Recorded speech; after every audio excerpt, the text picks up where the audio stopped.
নমস্কার, আমি পঙ্কজ বিশ্বাস এবং আপনারা দেখছেন পলিটিক্যাল ডেইলি। তৃণমূল যে ব্যাপক মার্জিন নিয়ে ক্ষমতায় আসতো এতদিন, বহু জায়গায় এসেছে, বিশেষ করে শহরাঞ্চলে। এই মার্জিনের আসল রহস্য তো নির্বাচন কমিশন আমাদের সামনে উদ্ঘাটন করে দিয়েছে। ভুয়ো ভোটারের রহস্য, এসব নিয়ে দীর্ঘদিন ধরে আলোচনা চলছে, কিন্তু কোথাও 47,000, কোথাও 74,000, কোথাও 77,000, 65, 64, 59,000 এই যে ভুয়ো ভোটার বাদ হয়ে যাওয়ার ফলে তৃণমূল কংগ্রেসের এখন বুকের ধড়ফড়ানি শুরু হয়ে গেছে, ছটপটানি শুরু হয়ে গেছে। তৃণমূল নেতাদের আমরা হুঙ্কার দিতে দেখছি, গলার শিরা ফুলিয়ে নিতে দেখছি। কেউ কেউ মিনমিন করছেন, কেউ কেউ আবার দলের নেত্রীকে বলছেন তিনি এবার না দাঁড়ালেও চলবে দিদি, অন্য কাউকে প্রার্থী করুন। তৃণমূলের মধ্যে একদম চোরাস্রোত বইছে, আতঙ্ক বইছে, ভয় ধরে গেছে তৃণমূল কংগ্রেসের মধ্যে। খোদ মুখ্যমন্ত্রীর ভবানীপুরের যা অবস্থা, তাতে তার জেতা কিন্তু দায় হয়ে যাবে, পরিসংখ্যান বলছে। ভবানীপুর হোক বা যে কোনো কলকাতার যে কোনো কেন্দ্র, অতীতে আমরা দেখেছি যে আবাসনগুলোতে তালা মেরে দেওয়া হয়েছে, ভয় দেখানো হয়েছে, ভোট দিতে যাতে মানুষ না আসে তার জন্য নানান রকম ফন্দি ফিকির করার চেষ্টা হয়েছে, এসব আমরা দেখেছি। সেই ভবানীপুরে 47,129 জন বাদ হয়ে গেছেন, সবাই জেনে গেছেন এতক্ষণে। কিন্তু তাতে হলোটা কি? হলোটা এটাই, 2016 সালে মমতা বন্দ্যোপাধ্যায়ের মার্জিন ছিল 25,301, সেটা বেড়ে 2021 হয়েছিল 28,719। পরে অবশ্য এই 2021 মার্জিন মমতা বন্দ্যোপাধ্যায় বলছি কারণ মমতা বন্দ্যোপাধ্যায় ওই জায়গায় দাঁড়িয়েছিলেন পরে, সেই কারণে। যদিও এটা শোভনদেব চট্টোপাধ্যায় পদত্যাগ করেছিলেন, তিনি চলে গেছিলেন খড়দায়, ফলে সেই মার্জিন, আমি এই কেন্দ্রের মার্জিনটা আসলে বলতে চাইছি। পরে মমতা বন্দ্যোপাধ্যায় উপনির্বাচনে ম্যাসিভ মার্জিন নিয়ে ক্ষমতায় এসেছিলেন, জিতেছিলেন 58,835, কিন্তু উপনির্বাচনের মার্জিনটাকে আমরা মার্জিন ধরবো না, কারণ উপনির্বাচনে কিভাবে ভোট হয় আমরা সকলেই জানি। উপনির্বাচনের ভোট আর পুরসভা পঞ্চায়েতের ভোট একরকম, আলাদা কিচ্ছুটি নেই। অর্থাৎ মমতা বন্দ্যোপাধ্যায় 25 থেকে 28,000-এর মধ্যে হচ্ছে জেতেন। 47,129 জন যদি বাদ হয়ে যায়, এরা যদি ভুয়ো ভোটার হয়, dead, shifted and fake voters, তাহলে দাঁড়ালোটা কি? খাড়াইলো কর্তা এটাই যে ভবানীপুরে কিন্তু পাত্তা সাফ হয়ে গেছে। তারপরে বিজেপির সংগঠনের বৃদ্ধি আছে, শুভেন্দু অধিকারী ফ্যাক্টর আছে, ওখানকার ইকুয়েশনের মধ্যে বিজেপির ঢুকে পড়া আছে, এটসেট্রা এটসেট্রা তো আছেই। মমতা বন্দ্যোপাধ্যায়কে নিয়ে যখন আলোচনা করেছি, তাহলে শুভেন্দু অধিকারীকে ছেড়ে দেবো কেন? শুভেন্দু অধিকারী 10,916, এত মানুষ বাদ গেছেন। তার মধ্যে একটা বড় সংখ্যক অবশ্য মুসলিম আছেন। 10,000 বাদ গেছে। তাহলে মমতা বন্দ্যোপাধ্যায়ের এই 47,000 বাদ চলে যাওয়া যদি মমতা বন্দ্যোপাধ্যায়ের লস হয়, তাহলে 10,000 শুভেন্দু অধিকারীর লস, তাই তো দাঁড়ায় সরলীকরণ করলে। এবং শুভেন্দু অধিকারী জিতেছিলেন 1956 ভোটে, আমরা সবাই জানি, আপনারাও সবাই জানেন। বারংবার শুভেন্দু অধিকারী এতবার 1956 সংবাদ মাধ্যমের সামনে বলেছেন যে এটা আমাদের কার্যত মুখস্থ হয়ে গেছে। তাহলে শুভেন্দু অধিকারী তো কার্যত, যদি 1956 2000 ধরি, তাহলে শুভেন্দু অধিকারীর হচ্ছে 8,000-এর লস, তাই তো দাঁড়ায়। কিন্তু অতীতে নন্দীগ্রামের যদি আমরা হিসেব করি, তাহলে দেখছি যে শুভেন্দু অধিকারীও বিরাট মার্জিনে জিতেছেন। মমতা বন্দ্যোপাধ্যায় যদি ভবানীপুরে প্রার্থী না হন, তাহলে শুভেন্দু অধিকারীর বেগ পাওয়ার কোনো কারণ নেই। মমতা বন্দ্যোপাধ্যায় আর সেই বলটা ওখানে গিয়ে করবেন বলে আমাদের তো আর মনে হয় না। অনেকে সব গুঞ্জন অবশ্য বলছেন যে সেখানে নাকি অভিষেক বন্দ্যোপাধ্যায় প্রার্থী হতে পারেন। অভিষেক বন্দ্যোপাধ্যায় ওখানে গেলে সেন্টিমেন্ট পাবেন না। অভিষেক বন্দ্যোপাধ্যায় খুব সেফ সিট থেকে দাঁড়ান। ডায়মন্ড হারবার তৃণমূল কংগ্রেসের জন্য সংখ্যালঘু অধ্যুষিত, কিভাবে ভোট হয় আমরা সবাই জানি। একটা সেফ সিটে দাঁড়ান, পুলিশ প্রশাসন সবকিছু ব্যবহার করে যা করেন সেটা করেন। কিন্তু কাল্পনিক কথা আমরা বাদ দিচ্ছি। গোটা কলকাতা, শুধু কলকাতা নয়, আরও আশেপাশের অঞ্চল, উত্তর 24 পরগনার বিভিন্ন অঞ্চল, এমনকি আমরা দেখতে পাচ্ছি যে উত্তরবঙ্গেও 30-40 হাজার ভোটার তালিকা থেকে নাম বাদ। এর ফলে দাঁড়াচ্ছেটা কি? যেমন জোড়াসাঁকো ধরুন, কলকাতার জোড়াসাঁকো ৭৪,৩৬৯ জন বাদ হয়ে গেছেন। চৌরঙ্গিতে ৭৭,০০০, চৌরঙ্গিতে ৪৭,০০০-এর মার্জিন, আমি যদি খুব ভুল না করি ৪৭,০০০-এর কাছাকাছি বা ওরকমই কিছু একটা অঙ্ক আছে চৌরঙ্গিতে। তৃণমূল কংগ্রেস তো ব্যাপক রিগিং করেছিল বলে বিজেপির অভিযোগ। সেখানে যিনি প্রার্থী হয়েছিলেন, আমাদের চ্যানেলে প্রায় আপনারা তাকে দেখেন, দেবদত্ত মাঝি। অবশ্য দেবদত্তদার সঙ্গে আমি কথা বলছিলাম, দেবদত্তদা বলেছিলেন ১ লক্ষ ওখানে ভোট কাস্টিং হয়নি বা করানো যায়নি, ফলে চৌরঙ্গি আসনে ওই সরলীকরণটা কাজ করবে না। বালিগঞ্জে মানে বাবুল সুপ্রিয় এখন তো আর প্রার্থী হবেন না, রাজ্যসভায় তিনি যাচ্ছেন, ৬৫,৬৮০। কলকাতা বন্দর মানে ববি হাকিমের এখানে ৬৪,৮১৩ জন ভোটারের নাম বাদ। কসবা ৫৯,০০০, যাদবপুর ৫৮,০০০, আমি শুধু হাজারের অঙ্কটা বলছি, পরের অঙ্কটা আর বলছি না। কাশীপুর বেলগাছিয়া ৫৪,০০০, শ্যামপুকুর ৪৩,০০০, বেহালা পূর্ব ৫৩,০০০, বেহালা পশ্চিমও সেরকমই কিছু একটা, রাজারহাট গোপালপুর ৫১,০০০, টালিগঞ্জ ৩৫,০০০, এন্টালি ৬৩,৮৩৭, হাওড়া দক্ষিণ ৫৪,৫৫৮। উত্তর ২৪ পরগনায় যদি আমরা আসি তাহলে দমদম ৪০,৭২৮, কামারহাটি ৩৫,৬৫৭, দমদম উত্তর যেখানকার আমি ভোটার ৩৭,৮৯৫। এইসব জায়গায় তৃণমূল কংগ্রেস ২০, ২৫, ৩০,০০০ এইসব মার্জিনে যেতে, বেশিরভাগ কেন্দ্রে উত্তর ২৪ পরগনায়, কোথাও কোথাও তারও কম। সেখানে এত ভোটার যদি বাদ হয়ে যায় তাহলে তৃণমূল কংগ্রেসের বিপদের অবশ্যই কারণ আছে। অবশ্য সরলীকরণ করলে হবে না। আমি আবারও বলছি যে আপনারা মনে করছেন মানে ৪০,০০০ হয়ে গেছেই বলে তৃণমূল একেবারে হেরে গেল, ব্যাপারটা এত সরলীকরণ কিন্তু করবে না। তার কারণ একটাই, আমাদের এখানে ভোট কত পড়ে, ৮০ থেকে ৮৫%।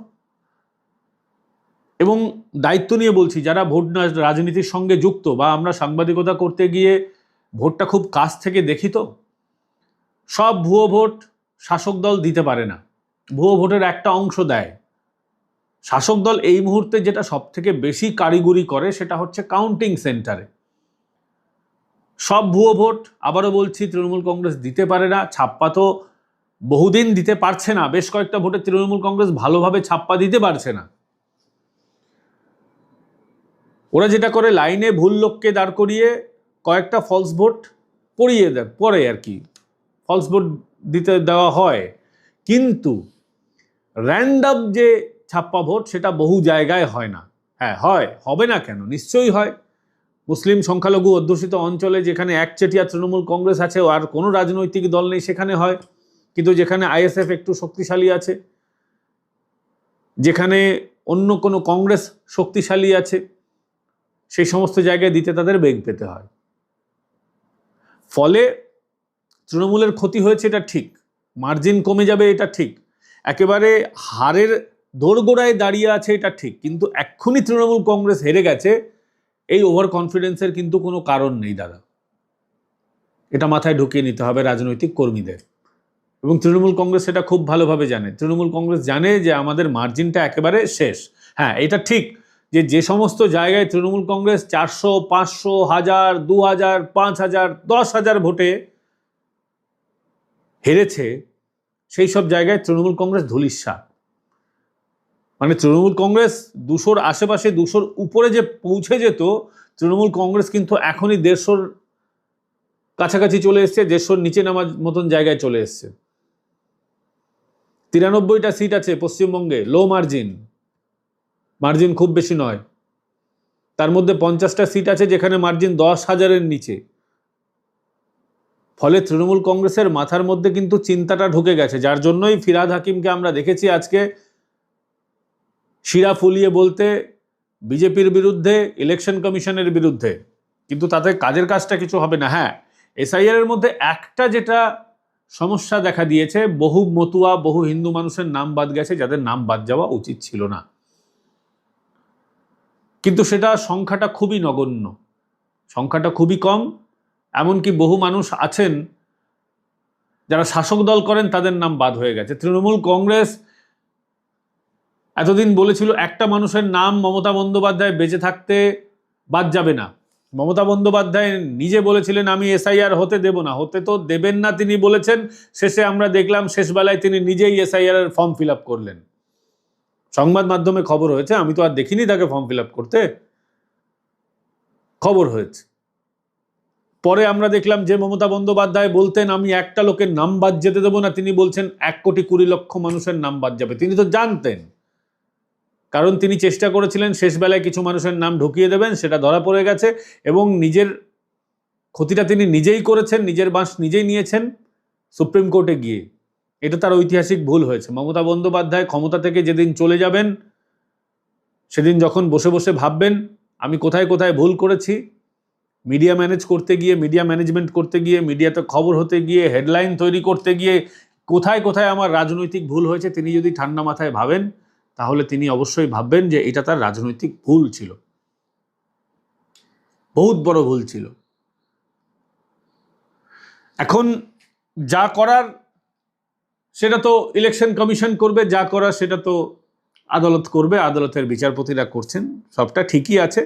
কিন্তু যে তৃণমূল কংগ্রেস এত শক্তিশালী, রাজ্যে ক্ষমতায় আছে, 210টার বেশি সিট, বিজেপিরও বহু মানুষকে ভাঙিয়ে নিয়েছে, কংগ্রেসের বিধায়কদের যে তৃণমূল কংগ্রেস ভাঙিয়ে নিয়েছে, সেই তৃণমূল কংগ্রেস, এই মমতা বন্দ্যোপাধ্যায় নিজের দলের নেতাদের নাম বাঁচাতে পারেননি ডিলিট হওয়া থেকে।